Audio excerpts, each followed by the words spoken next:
This chapter includes nudity, slavery, violent sex, mass murder, and gore.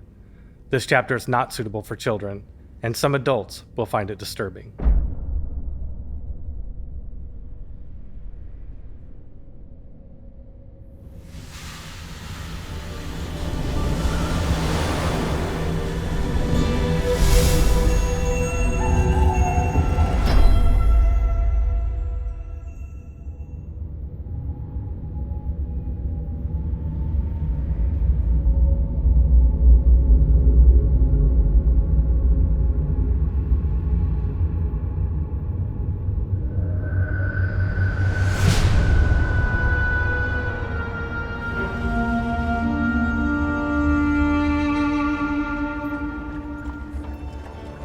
Kronenberg Herrenhaus.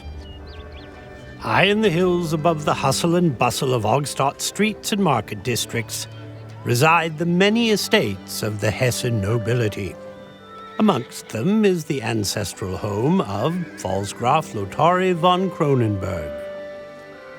This tranquil and affluent district remains safe and isolated, immune to the darker, edgier aspects of the lower South Side. But today, faint echoes of Sword on Shield reverberate from within. A battle rages. Yonnus versus Lons. Friends turned enemies. A score to settle. Turns out, on occasion, swordplay is just that. Play. Yo! Hold your shield up! Higher! Little stinker. Lons, why the hesitation? It's a wooden sword! Or perhaps more like training. Nice one, yo! Lons will have none of this. His competitive spirit fires his Norse blood. Thousands of years of Tavjan muscle memory guide both sword and shield.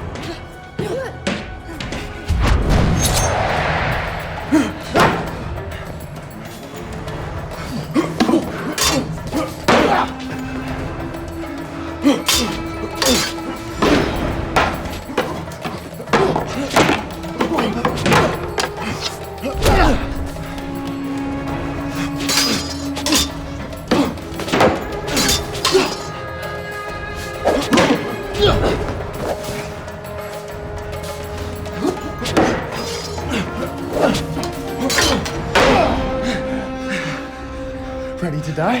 Valhalla accepts the valiant, but not if I die at the hands of someone like you.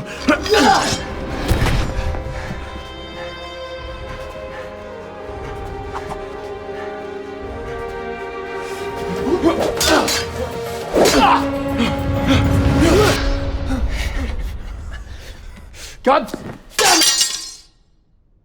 Yo! Focus! Think! Brains before sword, boy. Keep it up here, otherwise what good is it, That thing slows me down. All to the shit. If you can't carry a shield, you'll never be a legionnaire. I prefer daggers and shadows. More like slaggers and sorrows. Says the poltroon. Well, let's see if you can do better. I have other weapons at my disposal. Ooh. Nothing but parlor trick sorcery. Oh, hardly. I think you need some pointed reminders.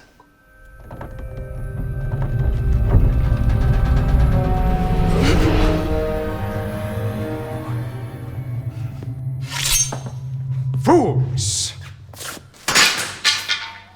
I told you we'd find them here. Always playing with their swords. Guys up! We have a new job. It's the Dwarven Depository, right, boss? Ever since the Drazdodar sons of bitches left their post, filthy dwarves can't protect shit. No. Don't take that bet. Willing to risk your share? Hell yeah. How about double? Triple. What comes after triple? Quadruple. Quadruple. Whose side are you on here? Shut up, the lot of you! To hell with the dwarves. We have something more important. Like what? We are going to a party. Oh, what kind of party? The less you know, the less chance you screw it up. Do you remember the Merchants Guild heist? Not my fault. She came on to me. Kala and I will attend the gala. The rest of you will play our servants. Why does Cal always get the plum jobs? Because I'm the only one who can work a dress. Yeah. Oh, I'm sorry. Airion, did you want to wear a dress? They think I could. Doesn't have the teeth for it. That bony ass, not a chance. I don't know. He does have nice cheekbones. I mean, a little, rouge right there. Yes. Some lip color. And I don't know, I'm looking the part. A working class whore's more like it. Enough! Go and see Tanis. He has your costumes. We leave in a couple of hours. You're the boss. Move it! Not be Move it! gentle. Move it! Ladies. Move it!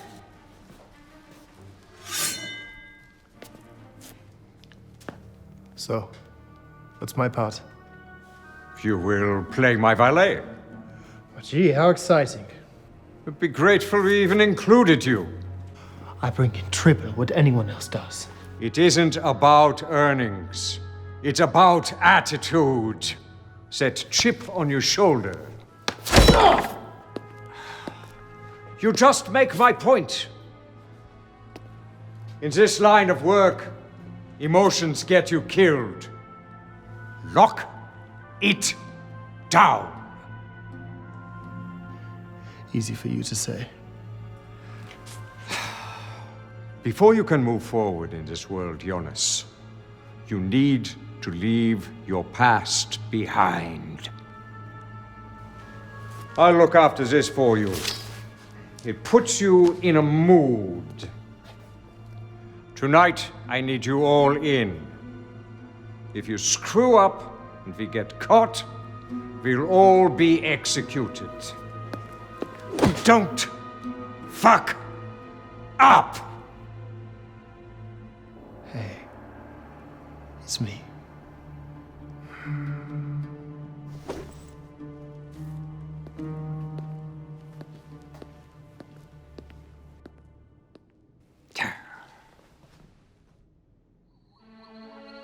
Ruhsdorf Palast. The evening of the König's coronation ball. The newly crowned König of Hesse, Gerhard von Ruhsdorf, recently bucked tradition with a controversial decision to remain in the family castle, Ruhsdorf Palast, rather than moving to the protection and sanctuary of the Royal Isle, as was customary for all previous Königs and Königins. Instead of travel via luxuriant watercraft, those fortunate enough to be granted invites to the König's coronation ball arrived by horse and carriage. Hessen elite stream into the extravagant affair, as do a few not so elite.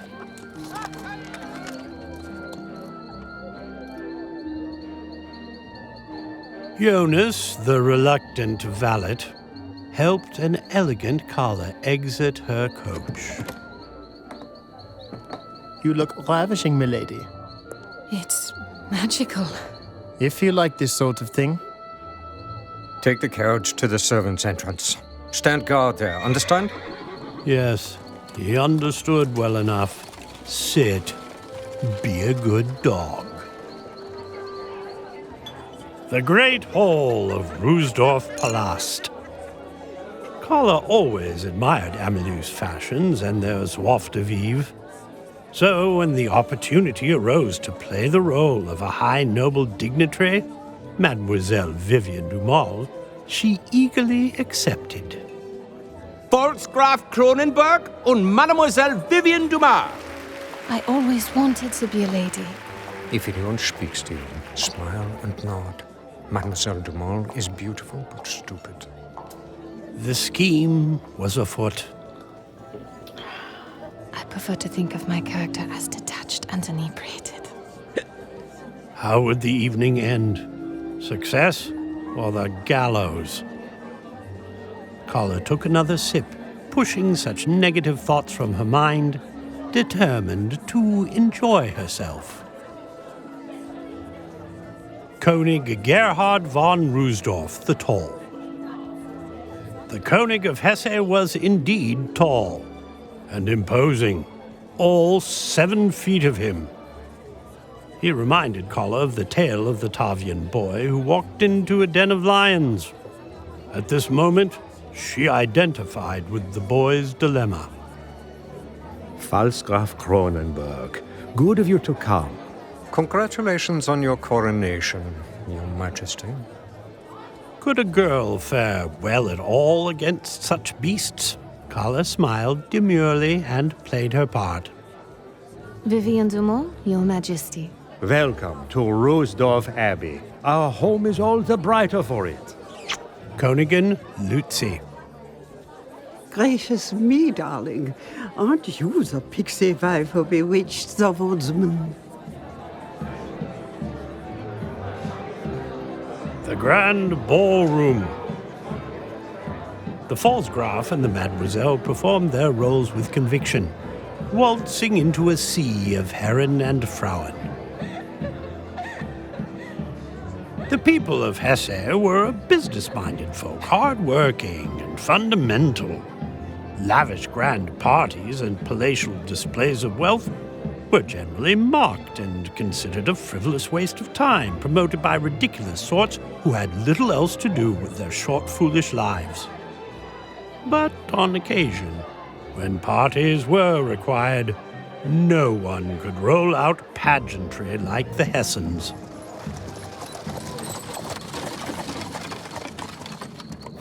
At the servants' entrance, Imperial soldiers approached Yonnus and the crew.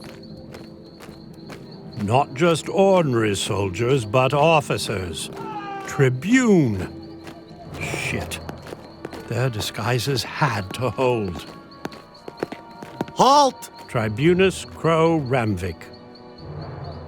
Teper Kazdani, a career legionnaire, disdained junior officers afforded rank merely by noble birth.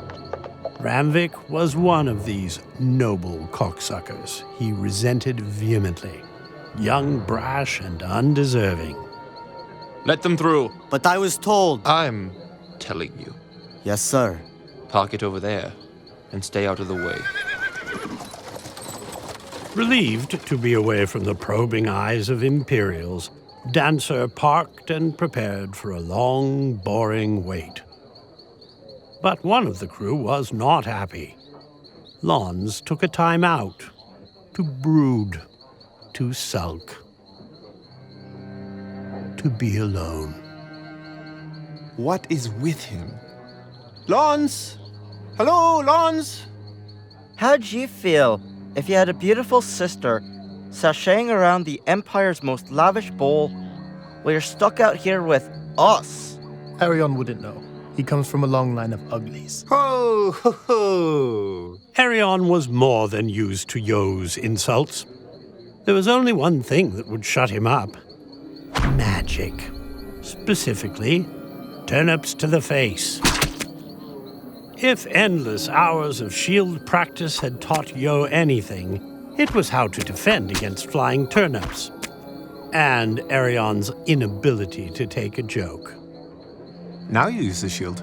Hey, shit for brains. Your magic stunt's gonna get us killed. Man, no one saw. Better hope so. Now, where was I? This stupid party in mopey lawns. Right. Rusdorf Abbey's busting at the seams with fancy food, drinks, and... handsy suitors? I'd be jealous and worried too. Yeah, but there's jealous and then there's jealous. Gods, please make them stop. Meanwhile, inside Rusdorf Palast's many gilded halls, a conversation of a different color was in the offing. Hessen nobles gathered to drink, socialize, and discuss politics of the day. Imperial politics. The Empire without Kordaava. You need to invest in training. When are they going to serve the food? I will lead the 10th Legion and reinforce the local garrison in Stollhofen. That will prevent the niche push into the plains. The 17th commanded by Legatus Frederick, who split his force into 3 divisions. But there's no evidence that Niche is even amassing armies, let alone moving to war. And what if you're wrong, and Niche attacks? It simply won't happen. The orc is a simple-minded beast. Bushart, what do you make of all this nonsense? While you've been holed up in your fortresses, gorging yourselves on the summer's bounty, filling your wives' bellies with babies, Governor Gustavus defends our lands. If he says Niche will attack, I'd start sharpening my sword. Tensions reached a boil. The room disintegrated into heated arguments.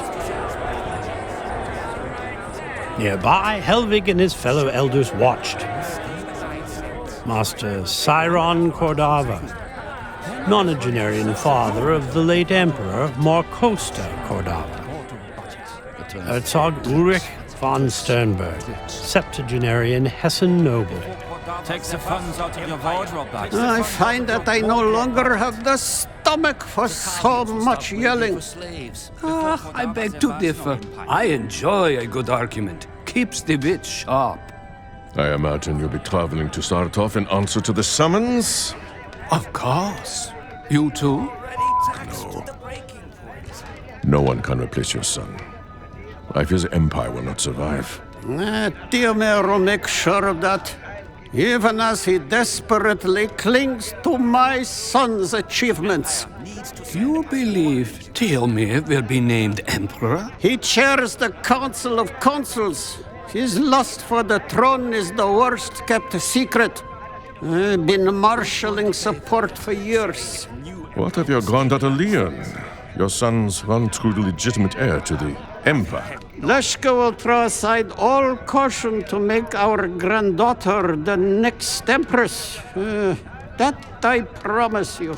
Tihomir and Leshka are on a collision course. I can only hope I'm in Ogstad when they collide. Excuse me, my Herr, I must intervene before they start breaking the furniture. Like magic from a pixie wand, when Governor Helvig stood, the room calmed, both from fear and respect. Gentlemen! Gentlemen, please! Sorel is a creature of war, bloodthirsty and cruel. For the past 40 years, Emperor Kordaava alone kept him in check. Now that Kordaava is no longer with us, Sorel will come. Argue if you must, but in the end, you will have to accept this as fact. Drained from the infighting, Helvig took his leave, knowing full well that in his absence the room would erupt once more, which it did. This beard is like butler's. Heavy is the head that wears the crown. Helvig understood that in the kingdoms of the world, for kings and konigs, sultans, jarls, and patessi, the stress of monarchy was universal. Helvig's task as governor was to relieve pressure from imperial politics. It was a job he did not relish. A chance meeting of 2 allies, or perhaps adversaries? Volksgraf Kronenberg. A moment of your time. Preoccupied young lovers paid no heed to the approaching storm, until it was too late. They barely made good their escape. Why are you here, Lotari? I was invited, much like yourself, Governor. I'm here in support of our new Konig. Why are you here? To pay respect to the Hesse Kingdom? Or remind everyone of Nishan imperial dominance? You and your Black Daggers have quite the reputation, linked to criminal activities all over Augstad.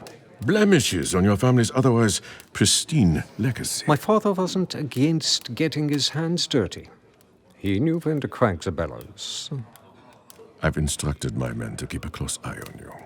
As they see even a hint of wrongdoing, I'll have you arrested. Superseding local law? All for me? How flattering. But your heavy hand won't sit well with the König Runstorff. The Rusdorf family's a third-rate house of nobility. No one cares. In that, at least, we agree.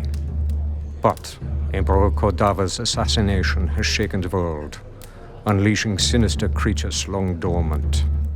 Danger lurks everywhere. I would exercise restraint in whom you choose to provoke or underestimate. Governor.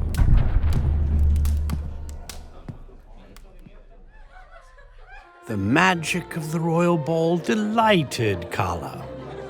Nobles swirled to the Ogstadt waltz. Ever since she was a little girl, she dreamt of dancing with a prince. Kurfürst Adolf Rusdorf. Your beauty and grace distracted everyone from my 2 left feet. Fortunately for you, I have 2 right feet, so onto your pair. Lotari, however, was quite immune to such flights of fancy. The leader of the Black Daggers had a disturbing habit of strong-arming Kala and never allowing her to forget who she was. What do you think you're doing with this boy? Not just a boy, look at him. I'm fitting in, having some fun, as you instructed. Spooning the Konig's son is not exactly keeping a low profile. Remember, you're an escaped Tavjan slave, not a lady of the court. Or where she came from. How can I forget? And how can you happen to know, by the way, what it is like to spoon the Konig's son? Time to retrieve the package. Indeed. Meanwhile, out back, the boring wait continued. And continued. And f***ing continued. As did Lon's incessant brooding. Kala's a professional. She can handle herself. Yo, Kala's in there selling slaves. Look! The shape in the carriage? A woman. A slave. But no ordinary slave, if Lon's were to be believed. That's a slave. So you're not blind. Just stupid. Now, what are those idiots doing? Compelled, Yo crept slowly into the carriage. Eerily captivating, mesmerizing. Those eyes. Those exquisite emerald eyes. Don't be afraid. We'll help you. No, you must leave. Who was she? Her grip, like her beauty, was ironclad. With her touch, waves of brute psychic energy crashed down upon Yo. The universe whirled. Minds touched. Who are you? My name is Edda. What is happening? We should not have touched you. You are in incredible danger. Absent time. Absent reality. Back in the physical world, Dancer had seen enough. He pulled Yo from the slave's grip. Unfortunately, he was unaware of the psychic power bridging the two. And he paid the price. What the hell? How do we make this stop? Someone's coming! That someone? Kala. And an Imperial officer. Mademoiselle, we are to retrieve you and the Pfalzgraf at the front entrance, not here. Out of the way, fool. Airion quickly blocked their path. Oh, just command me, and I shall carry whatever burden this carriage might contain. Your will be done. Stand aside or face the gallows. Kala mistook Airion's shock at seeing the slave girl for one of surprise. But Airion was surprised for another reason entirely. Where was Yo? Come. Kala's task was to deliver the package. But the boys were doing Loki's best to fuck it up. Keep an eye on this. I've got valuables inside. Understand? Yo was, no doubt, the ringleader. If she were caught, that would be the end. And God's damn it, she was not going to hang. Love-struck and weak-kneed, Yo stepped from the shadows. She is amazing. You're a fool. A note fell from Kala's purse. A dangerous game afoot. Be ready to run if Ragnarok erupts. Kala. What's he up to? Turning this gig into Ragnarok. Ragnarok.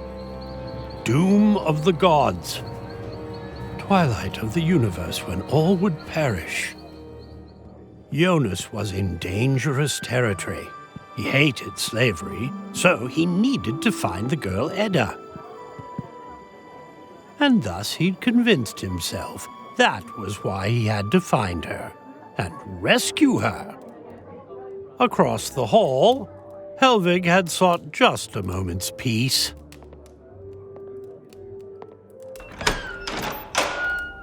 Helvig, just the night I was looking for. He detested these noble occasions. Nevertheless, it was his duty to hold the hands of local bureaucrats. The KI, the local newspaper, had just recently published wild stories of the Lizard King, terrorizing the countryside, causing quite a stir amongst the common folk. The title is Governor, Your Grace. What? Of Nisha. I need you to send out the tents in order to search and destroy the so-called Lizard King. Sounds like a local matter. Yes, at the moment, but I recommend Grandmaster Kurik, a local hex commander. He's better suited for such a mission.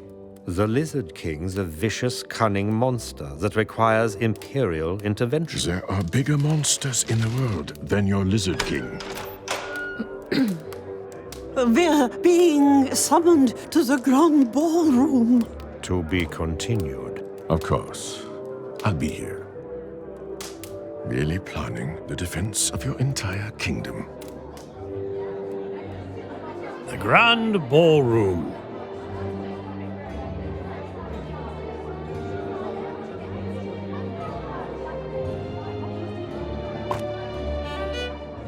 Yo infiltrated Hesse's High and Mighty.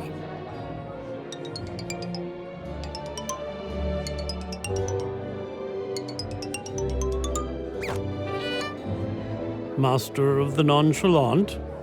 Hardly.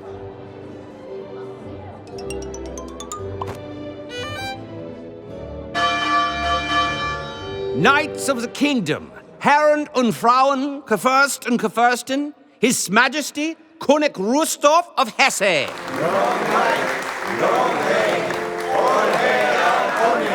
On this important occasion, our new sovereign heir, König Rudolf, and his wife, Königin Lucy, would like to express their fondest appreciation. In celebration this evening, we have a special treat. It was the moment of crossroads. Kala stood upon the precipice of Gnungagap, the yawning void. A moment that could be the beginning or the end. Tonight, brought to you from the harsh mountains of Tavjan, I present to you Edda, silk slave extraordinaire. The sight of Edda's exquisite naked form beneath the sheer silk hammer-stunned the onlookers like a divine weapon from Asgard.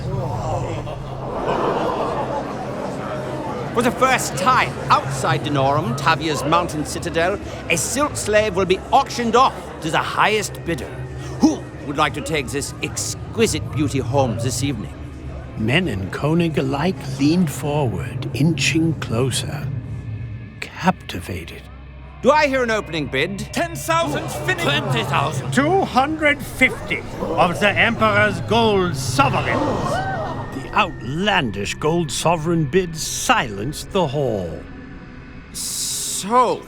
The Tavian silk slave goes to König Rudolf for the price of 250 Emperor's gold sovereigns. Thank you for coming. Now off with you all. The conclusion of the auction signaled the end of the ball and the reopening of old wounds. Men drooled. Women scorned. That couldn't have gone any better. And her? Get her to the Konig's suite. I'll retrieve our money, then we're out of here. Hurry. Aroused men loitered, mesmerized, almost as if mind-controlled. But once the fur was back over Edda, the electric energy in the room faded. Wives regained control of their idiot men, who would clearly be spending the night in the barn. Well, that happened. You win. Foreseeing our new Konig's penchant for socio-political blunders is not a victory, my son. For father and son, wagering on the idiocy of others was a favorite pastime that would never grow old. A bit later, outside the Konig's bedroom suite, the final destination for the package. And just as well. Kordaava was all too happy to be done with this dirty slave business. Sit. Tribunus Kasdani lingered next to Edda, nervous. Time to go. For obvious reasons, he wouldn't leave. I must stay and protect the girl. For obvious reasons, Kala didn't give a shit. No, you will not. Kala made her point. Move to the door now! Then, silence. Soon thereafter, she was finally able to make her escape. Party over so soon? When I'm the life of the party, it's time to leave. Followed closely by Lotari, gold in hand. What's the hold-up? Go! A perfect getaway. Oh, no. We have to wait for Yo. He's on his own. For most of them. Yo's search finally paid dividends. Even if he wasn't sure what to do next. You. Yes, me. Let's go. If you're caught, they'll kill you. Then we won't get caught. Clearly, he hadn't thought this through too terribly well. I'm trying to save you. I don't need saving. You do. Yonnus saw canaries. A heartbeat later. I see no need for the coat, do you? Your name? Edda, Your Majesty. Please stand for me, Edda. Time for the Konig to play with his newly acquired toy. Dance for me. Utterly unaware of Yo's unconscious body. Edda worked her magic, physically weaving a spell.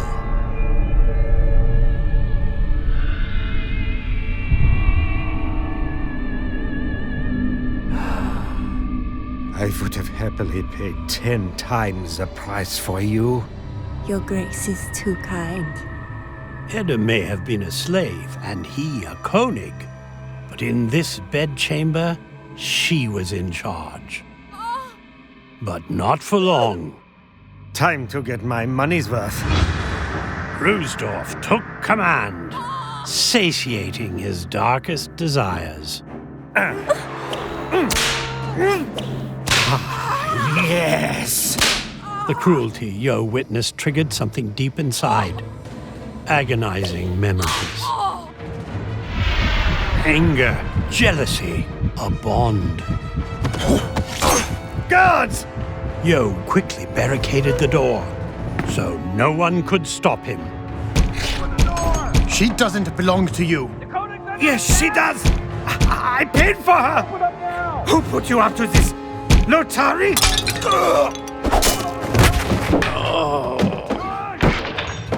The Konig's personal guards finally crashed the door. Yet they froze, advancing no further. Bewitched? Perhaps it was they'd never seen a naked lady before. Or perhaps it was something else. They screamed in horror as her mask came away. Jewels and tools.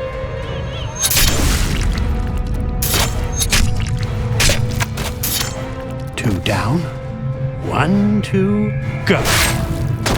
Human flesh was weak. That of mortals, weaker still.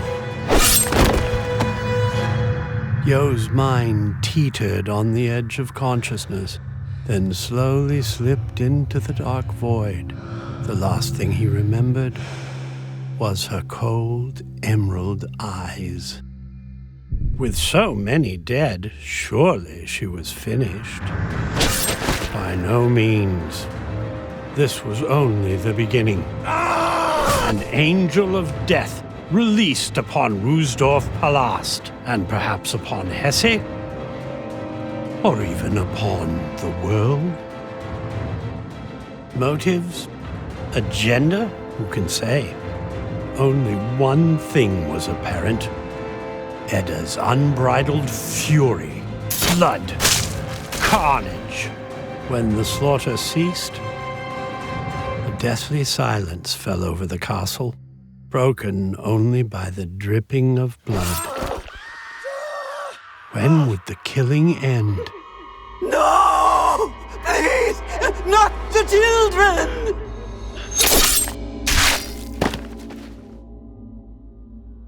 Later, Yo suddenly awoke to a bloodbath. Beyond the König's suite, hall after hall, room after room, nothing but atrocity and death. Inside the great chamber, Yo discovered a grisly sight, the worst yet. The König's son, Kurfürst, Königin Luzi and her children, all dead. Vital organs extracted. And finally, Edda, exhausted, bloody, and alive.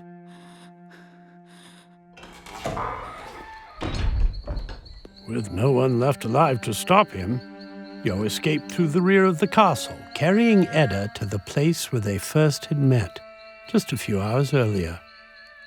Before the blood. Before everything.